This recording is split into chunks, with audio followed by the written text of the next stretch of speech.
মাম্মা, বলো মা। তুমি এমন কি খাচ্ছ যে এটা তুমি পুরো হান্ডি ধরে খাচ্ছ?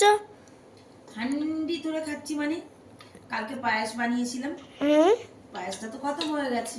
হুম এবারে হাঁড়িটা, হুম পায়েস হোক বা ক্ষীর হোক, হুম। যখন শেষ হয়ে যায় হাঁড়িটা কুড়িয়ে খেতে দারুণ লাগে। ও মানে আমার এই হাঁড়িটা খেতে বেশি ভালো লাগে চামচ দিয়ে। তো আমার মতো এরকম হাঁড়ি খেতে কে কে ভালোবাসো অবশ্যই কমেন্টে জানাবে। ক্ষীর বা পায়েস রান্না করার পরে যে হাঁড়িটা লাস্ট যখন শেষ হয়ে যায়, এই চামচ দিয়ে এইভাবে খেতে কে কে পছন্দ করো বলো।